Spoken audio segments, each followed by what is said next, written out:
the chief executive officer did not invite me to lunch to celebrate my work. He invited me to end it. After a decade of building Highland Systems technology division from scratch, I was told that the future belonged to the owner's nephew. I smiled and said, "These things happen." But the truth was, I had seen this betrayal coming for months. My name is William Hayes. 39 years old. 10 years as the invisible backbone of Highland Systems in Austin, Texas. And yet, on paper, I barely existed. I built our network security from the ground up when we were still running on outdated Windows systems and storing passwords on sticky notes. I turned a 5-person help desk into a 28-person operation that kept 2 manufacturing facilities running 24 hours a day, 7 days a week. The machines never stopped in Austin, and neither did I. I was not even supposed to be here that long. I took the job as a temporary stopgap after my divorce, something to keep me busy while I figured out what was next. But I was good at it. Really good. And somewhere along the way, those servers and networks became mine. Not legally, but in every way that mattered. The lunch was at Maxwell's, the kind of place with white tablecloths where executives take clients they want to impress. Not the kind of place where you fire someone. But Charles Donovan, our chief executive officer, was always about appearances. "William, you have been invaluable," he said, cutting into his steak. "But we need fresh perspectives. Someone with vision for where technology is heading."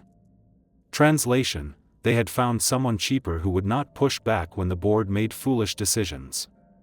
Patrick Sullivan's nephew, Brandon Ellis, had just finished his master's degree at the Massachusetts Institute of Technology. Brilliant kid, specialized in digital transformation. I nodded and took a sip of water. "Who is handling the transition?" I asked. Charles looked relieved that I was not making a scene. "You will have 6 weeks. We will announce it after the quarterly all-hands meeting." I signed the non-disclosure agreement he brought before dessert arrived, smiled, shook his hand, and told him I understood that business decisions had to be made. Back at my desk, I noticed that my administrator credentials had already been downgraded.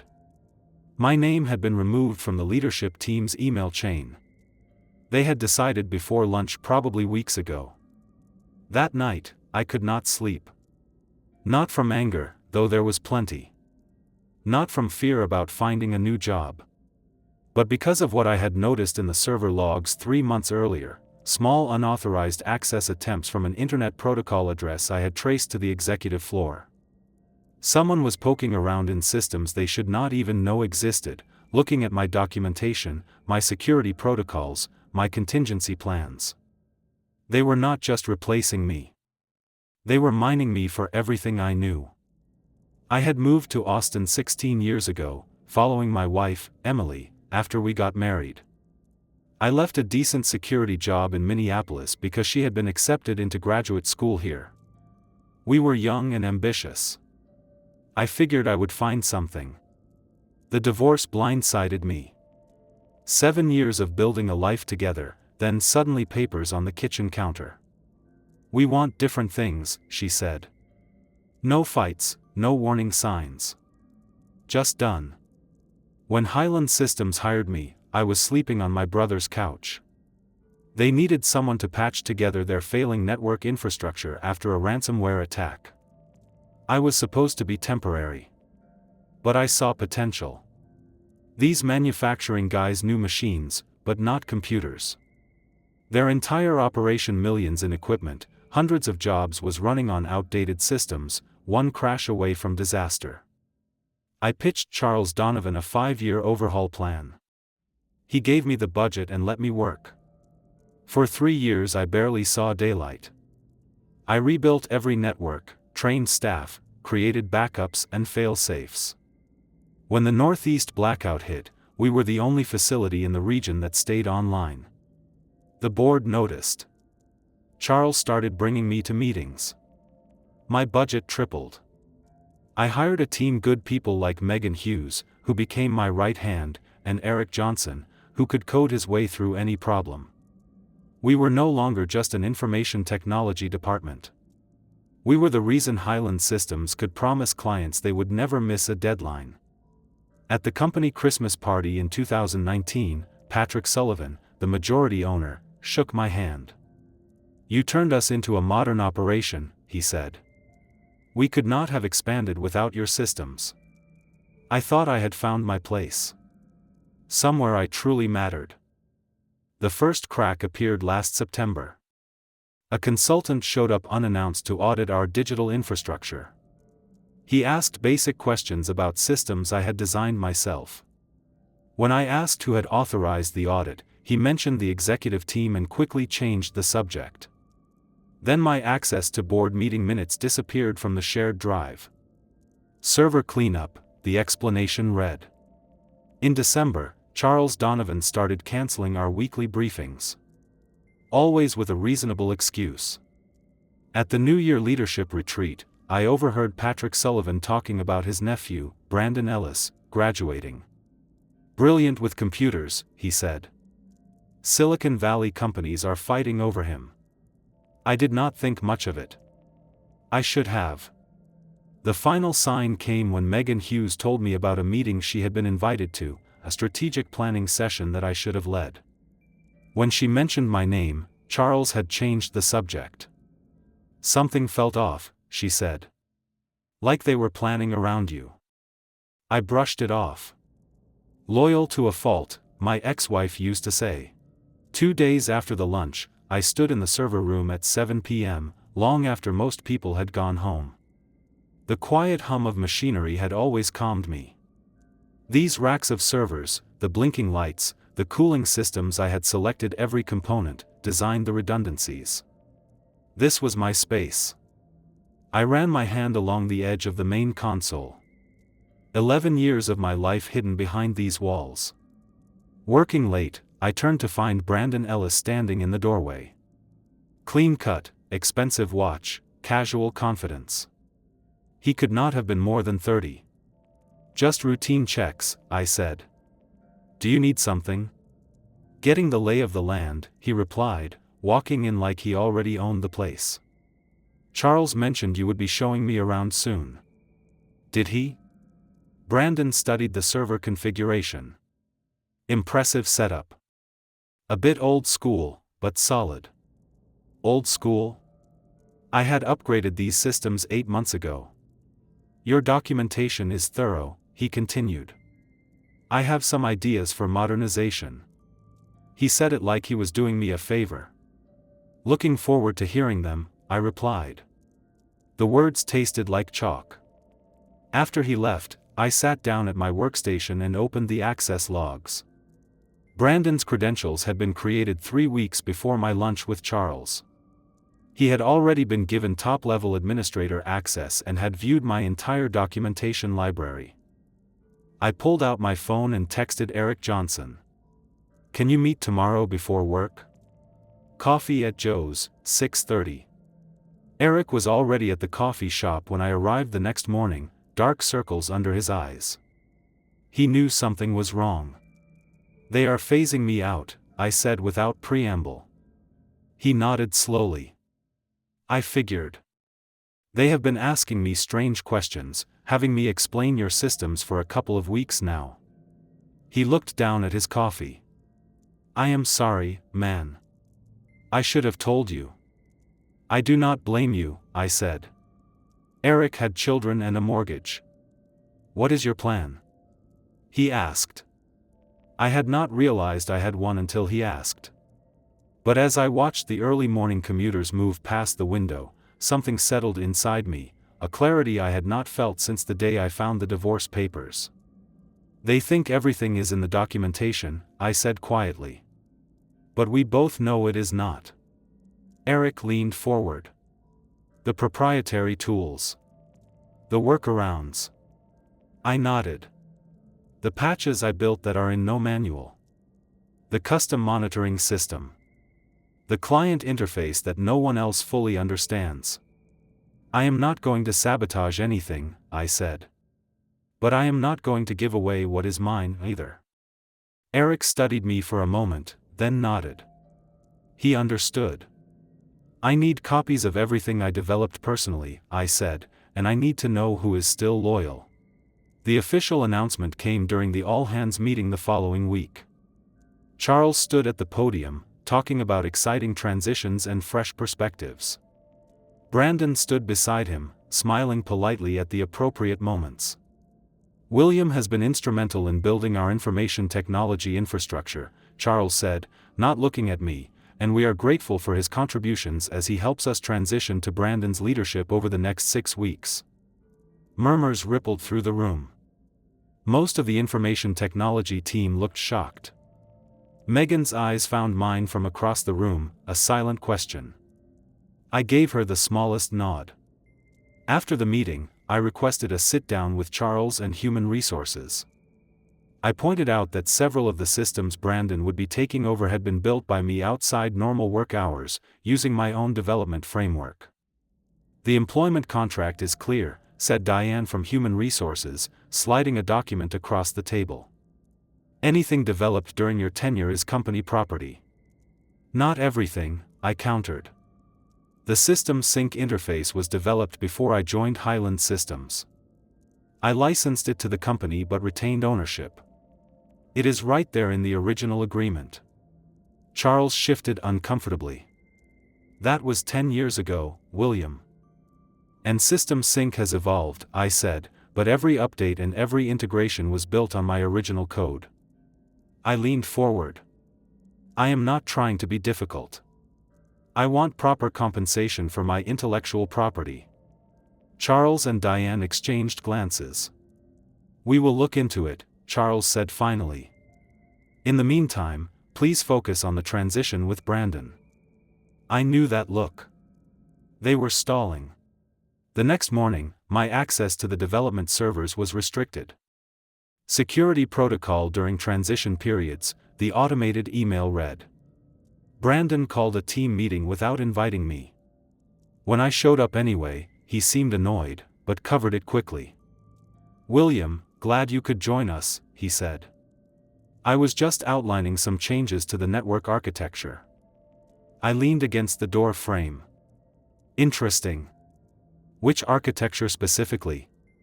The main production floor systems, he said confidently. We are going to streamline the protocols. Those protocols prevent machine failures under peak load, I replied evenly. They are custom designed for our equipment. Brandon's smile tightened. Modern systems do not require such complex workarounds. They are not workarounds, Megan interjected. They are necessary adaptations for our specific hardware. William designed them after the failure in the year 2018. The room fell silent. Brandon's confidence wavered for a moment. Then, well, I appreciate the historical perspective, but we are moving forward with the streamlining. He turned to the whiteboard, effectively dismissing me. Later that day, I received an email from the legal department. The company was asserting full ownership of all systems, including System Sync, citing a clause about integrated technologies becoming company property. They offered me a technology acquisition bonus of $5,000. The real betrayal came the next day. I discovered an email from one of our suppliers in my personal account. They were confused about the new licensing agreement Highland Systems had sent over one I knew nothing about. I pulled up the document. Charles had signed a deal transferring all my custom supplier integrations to a third-party vendor. A startup founded by one of Brandon Ellis' former classmates. They were not just pushing me out. They were dismantling everything I had built and selling it off. When I tried to access the backup servers to retrieve my original code, I found my credentials revoked entirely. Game on. I needed leverage. And I needed it fast. That week, I watched as Brandon scheduled one-on-one meetings with every member of my team. Not transition discussions, full job evaluations. He was assessing who to keep. Eric texted me afterward. He asked if your systems were really necessary, or just overcomplicated. He was fishing for criticism. Brandon was not building trust. He was building a case. That night, I reached out to Darren Phillips, a network security specialist I had worked with years ago. We met at a diner off the highway, the kind of place Charles Donovan would never set foot in. "Legally, you are in a tough spot," Darren said after I explained the situation. "But there is something that does not add up. Why push you out now? The company is doing well." "That is what I cannot figure out," I admitted. "Let me dig around," he offered. "Just information gathering. Nothing intrusive." 2 days later, Darren called me at 11 o'clock at night. "You need to see this," he said. He had found filings with the Securities and Exchange Commission. Highland Systems was preparing for acquisition. TechCore Industries, a manufacturing conglomerate from Boston, was in late-stage talks to buy them out. The deal was contingent on Highland demonstrating modernized technical infrastructure and transitional leadership. "They are cleaning house to make the sale look better," Darren explained. "And your systems are a major selling point. The valuation specifically mentions the proprietary manufacturing management interface." "Your interface?" "System Sync." The part that broke me was not the acquisition. It was what Darren uncovered next. He had found emails showing that Charles Donovan and Patrick Sullivan had discussed replacing me more than 6 months ago, right while I was pulling all-nighters fixing a major security breach. While I was fighting to keep the company safe, they were interviewing Brandon Ellis. I drove to the old industrial park where I had first sketched the System Sync architecture back when it was nothing more than an idea. I sat in my car until dawn, watching the sky turn gray over abandoned warehouses. When I got home, I pulled an old external hard drive from my closet. I plugged it in, and there it was, the original System Sync code. Pre-Highland Systems. Documentation showing that I had started development 8 months before I ever joined the company. I also found the emails, Charles specifically requesting that I integrate System Sync into Highland Systems. His written acknowledgement that it was my proprietary tool. His promise that we would formalize ownership once things settled down. I had trusted him. Fool me. The next day, Brandon called me into a meeting with Charles and Diane from Human Resources.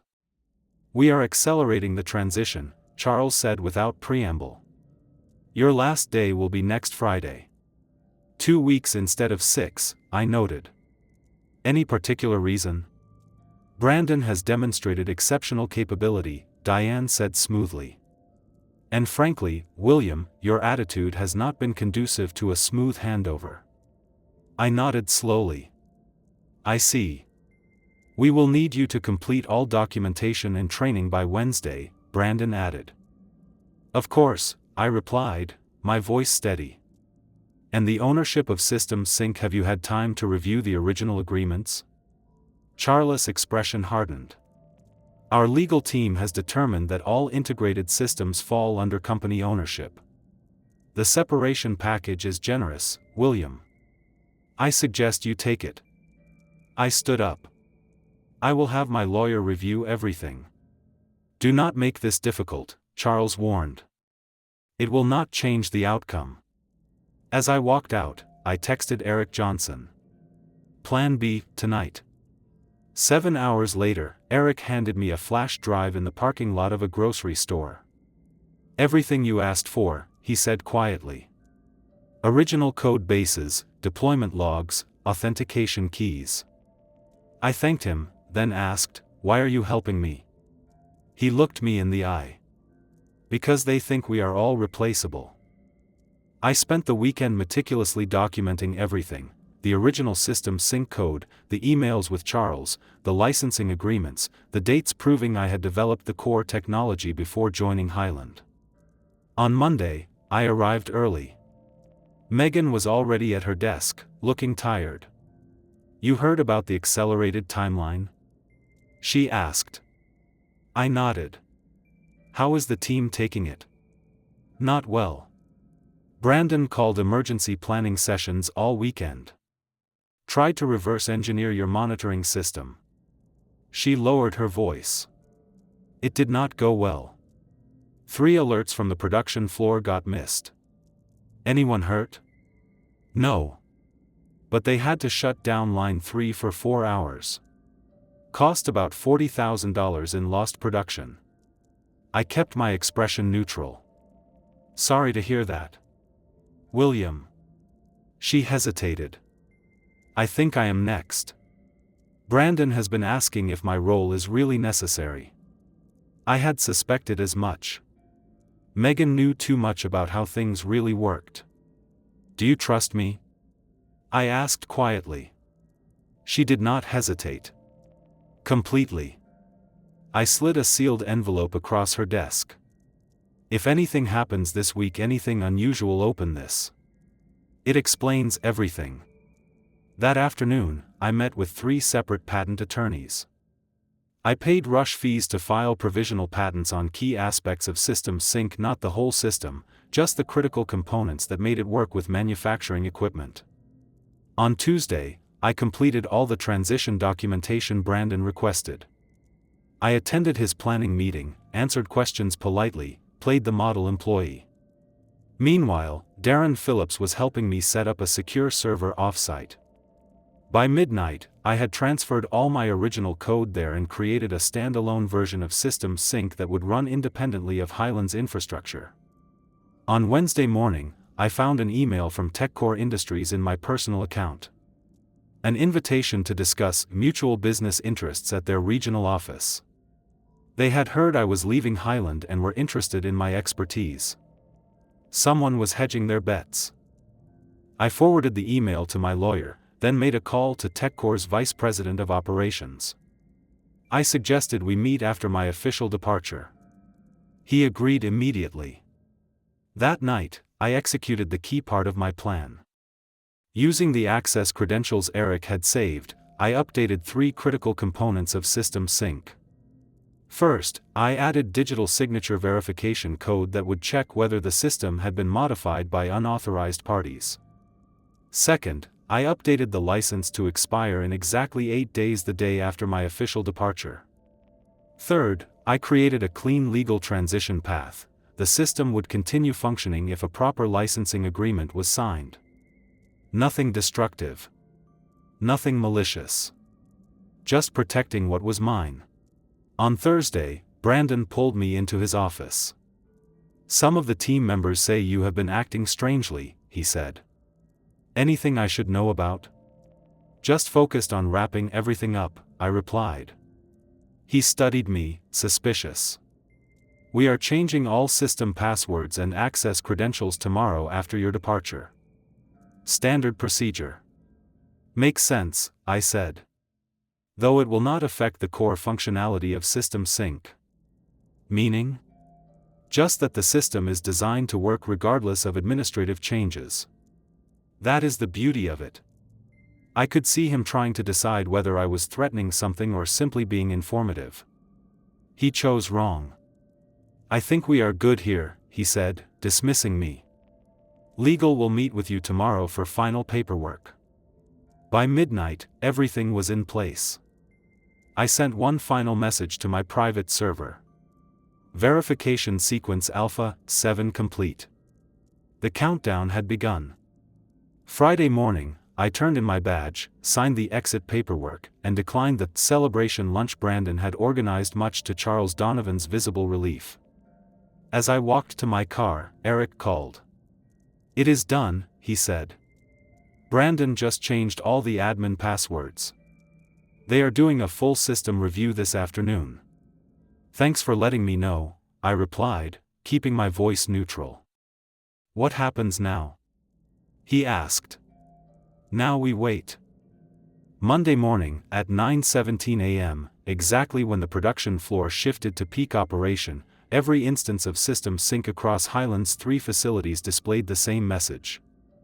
License expired. Please contact the developer to renew.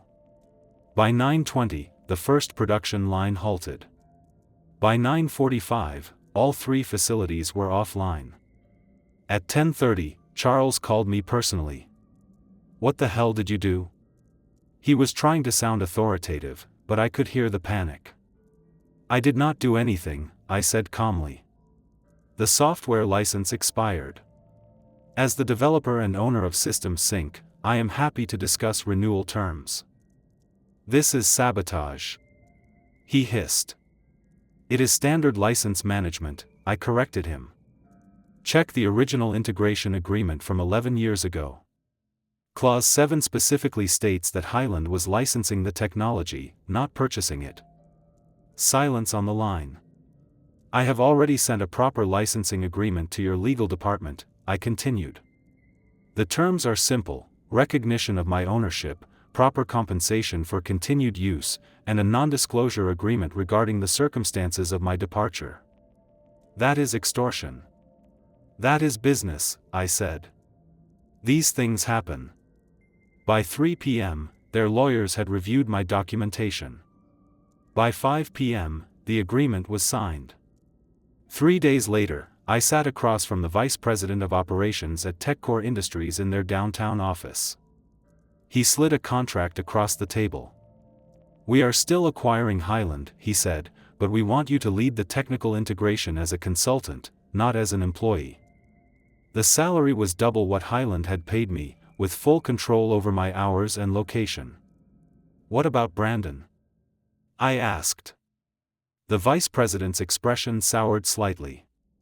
Mr. Ellis will be transitioning to other opportunities. I signed the contract that afternoon. 2 weeks later, Eric called to tell me Brandon had been quietly removed. The official story was that he had pursued other opportunities.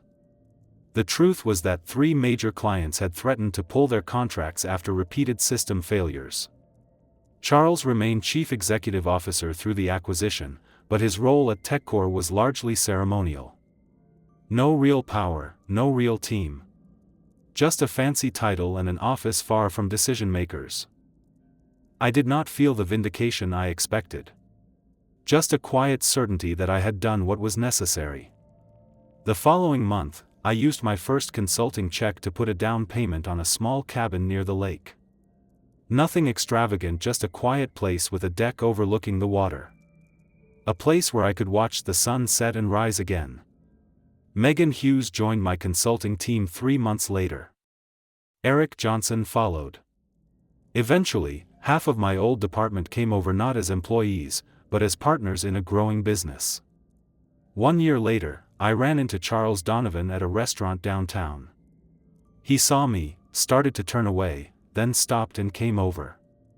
You won, he said simply.